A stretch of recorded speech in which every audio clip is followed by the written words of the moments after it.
En ce temps-là, de nouveau, des Juifs prirent des pierres pour lapider Jésus. Celui-ci reprit la parole. « J'ai multiplié sous vos yeux les œuvres bonnes qui viennent du Père. Pour laquelle de ces œuvres voulez-vous me lapider ?» Ils lui répondirent, « Ce n'est pas pour une œuvre bonne que nous voulons te lapider, mais c'est pour un blasphème. Tu n'es qu'un homme et tu te fais Dieu. » Jésus leur répliqua, « N'est-il pas écrit dans votre loi, j'ai dit, vous êtes des dieux ?» Elle les appelle donc des dieux, ceux à qui la parole de Dieu s'adressait, et l'écriture ne peut pas être abolie. Or, celui que le Père a consacré et envoyé dans le monde, vous lui dites, tu blasphèmes, parce que j'ai dit, je suis le Fils de Dieu. Si je ne fais pas les œuvres de mon Père, continuez à ne pas me croire. Mais si je les fais, même si vous ne me croyez pas, croyez les œuvres. Ainsi vous reconnaîtrez, et de plus en plus, que le Père est en moi, et moi dans le Père. Eux cherchaient de nouveau à l'arrêter, mais il échappa à leurs mains. Il repartit de l'autre côté du Jourdain, à l'endroit où, au début, Jean baptisait, et il y demeura. Beaucoup vinrent à lui en déclarant « Jean n'a pas accompli de signe, mais tout ce que Jean a dit de celui-ci était vrai. » Et là, beaucoup crurent en lui. Acclamons la parole de Dieu. Louange à toi, Seigneur Jésus.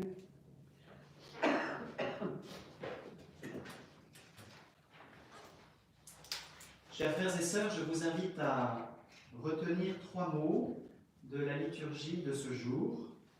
La foi, la croix et la Trinité. Commençons par la foi. La finale de cette page d'évangile nous dit que beaucoup crurent en lui. À plusieurs reprises dans l'évangile selon saint Jean, il est mentionné que certains auditeurs parmi les Juifs croient en Jésus. Nous l'avions entendu déjà après le retour à la vie de Lazare dimanche dernier. Eh bien, certains croient en Jésus. Là, nous sommes un peu en amont dans l'évangile de saint Jean, puisque nous sommes avant le récit concernant Lazare au chapitre 10, et déjà beaucoup crurent en lui. Mais nous nous rendons compte, si nous lisons attentivement, que ceux qui croient en Jésus, à un certain moment, ont une foi finalement assez superficielle, qui bien souvent craque peu de temps après, qui est en tout cas remise en cause par les événements. Et force est de reconnaître que même parmi les plus proches de Jésus, qui croient en lui depuis la Galilée, depuis la prédication sur le mont des Béatitudes, qui ont vécu la multiplication des pains, qui l'ont vu marcher sur les eaux, même parmi ceux-là, eh bien certains, au moment du mystère de la croix, vont s'enfuir. Même Pierre, le premier d'entre eux, reniera Jésus. Donc saint Jean, dans son évangile, nous montre bien que la foi, mettre sa confiance en Jésus, eh bien ce n'est pas si simple, et qu'il y a des étapes, et qu'à certains moments, nous croyons en lui, nous sommes fermement attachés, nous sommes prêts à tout, allons jusqu'à la mort avec lui, dit Thomas, avant de monter près de Jérusalem pour suivre Jésus qui va voir Lazare. Eh bien, si à certains moments nous sommes enthousiastes, à d'autres moments, nous nous découvrons bien pauvres, bien faibles, bien fragiles dans notre foi, et nous n'osons pas nous dire chrétiens. Dans certaines conversations, nous restons bien en arrière, et parfois même nous acquiesçons, ceux qui critiquent la foi, l'Église, et nous sommes lâches. Nous nous découvrons fragiles et faibles dans notre foi. Et au seuil de cette semaine sainte, eh bien, il est bon de reconnaître cela humblement. Notre foi est souvent fragile. Et cette page d'évangile est finalement une bonne nouvelle. C'est que la foi, encore une fois, est un chemin. Nous pouvons progresser. C'est ce que Jésus lui-même dit à ses contradicteurs. Si vous avez du mal à me croire, moi, croyez mes œuvres, regardez ce que je fais et ce qui est bon, alors vous reconnaîtrez, et de plus en plus, que le Père est en moi et moi dans le Père. De plus en plus. Voilà, chaque année, de semaine sainte en semaine sainte, de carême en carême, de plus en plus, nous pouvons croire en Jésus. De plus en plus, notre foi s'affermit. Donc, ne soyons pas découragés. Si notre foi est encore faible, fragile, si parfois elle vacille comme une flamme sous les coups de vent contraires, eh bien, restons bien attachés à Jésus. Demandons-lui humblement, Seigneur, fais grandir ma foi. Et la foi, Jésus nous dit que c'est de reconnaître que le Père est en lui et qu'il est dans le Père. C'est le mystère de la Trinité dont nous allons brièvement reparler dans un instant. Mais deuxième mot de cet évangile, d'abord, après la foi, c'est celui de la croix. Nous sommes vendredi et nous voyons bien, comme chaque vendredi de carême, et d'une certaine façon en crescendo aujourd'hui, au seuil de la Semaine Sainte, nous voyons bien se profiler la croix de Jésus. Déjà dans la première lecture, avec Jérémie, un prophète qui est accusé par la foule, j'entends les calomnies de la foule, dénoncez-le, allons le dénoncer. On croirait déjà être dans le récit de la passion de Jésus, et c'est en fait la passion de Jérémie, la passion de tous les prophètes qui ont précédé Jésus, qui ont porté la parole de Dieu comme finalement une parole de contradiction avec l'air du temps, avec la facilité ambiante. Porter la parole de Dieu, la garder et l'annoncer, c'est souvent se mettre en but aux contradictions, aux incompréhensions, comme les prophètes, comme Jérémie l'ont vécu et comme Jésus lui-même va le vivre. C'est le mystère de la croix. La parole de Dieu, et Jésus qui est la parole de Dieu faite chair, rencontre l'opposition, l'incroyance des hommes, rencontre le péché au cœur de l'homme. Il y a chez nous, en nous, depuis le péché des origines, cette lutte contre Dieu. Vous voyez, c'est ainsi que la lettre aux Hébreux définit le péché. Le péché, c'est la lutte contre Dieu. Et la croix est le résultat de cette opposition à Dieu. C'est vraiment le refus de Dieu par l'humanité. Voilà, nous avons du mal à nous laisser aimer, à nous laisser sauver. Nous voudrions un Dieu qui règle tous nos problèmes. Nous voudrions un Dieu magicien qui, d'un claquement de doigts, écarte cette épidémie, éloigne de nous toute épreuve, toute difficulté, et nous voudrions finalement vivre dans le jardin d'Éden, que nous imaginons plus ou moins comme un Disneyland, c'est-à-dire un monde où tout est facile, où tout est rose, et où il n'y a aucun souci. Eh bien non.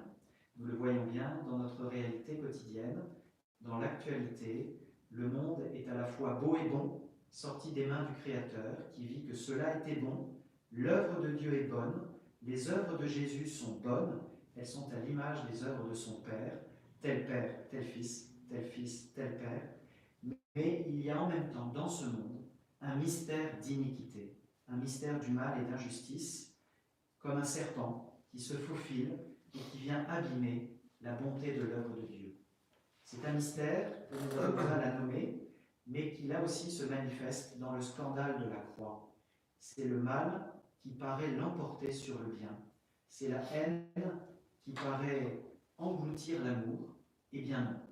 La foi chrétienne, la foi de Pâques que nous célébrerons dans quelques jours, c'est que même si le mal et si la croix paraissent victorieux, eh bien au final, c'est l'amour qui l'emporte. Dieu ne nous sauve pas avec puissance, à la façon dont nous imaginons la puissance. Dieu ne nous sauve pas sans difficulté. Dieu nous sauve par amour. Et l'amour passe par l'impuissance. La croix, c'est le mystère de l'impuissance de l'amour qui se donne jusqu'au bout, c'est-à-dire jusqu'à être refusé par la liberté que Dieu nous a donnée. Mystère de la croix que nous allons approfondir tout au long de cette Semaine Sainte. Continuons à croire, mais réalisons que la croix met notre foi à l'épreuve, qu'elle la travaille, qu'elle la purifie, et cette foi chrétienne, en la mort et en la résurrection de Jésus, nous ouvre sur le mystère de la Trinité. Et c'est le dernier mot que je voudrais vous inviter à retenir de cette liturgie et à le retenir en images. Regardez bien. Vous avez le mystère de la Trinité sous vos yeux à travers cette superbe icône de Roublev que vous connaissez sûrement déjà bien. Le peintre, l'iconographe plutôt Roublev, qui est un moine orthodoxe russe du XVe siècle, contemple dans la prière le mystère de la Trinité à partir du récit de la visite faite à Abraham par le Seigneur, décrit sous les traits de 3 mystérieux visiteurs. Et le texte de la Genèse passe du pluriel au singulier. Il y a un seul Seigneur et il y a 3 visiteurs. Il y a un seul Dieu en qui nous reconnaissons 3 personnes.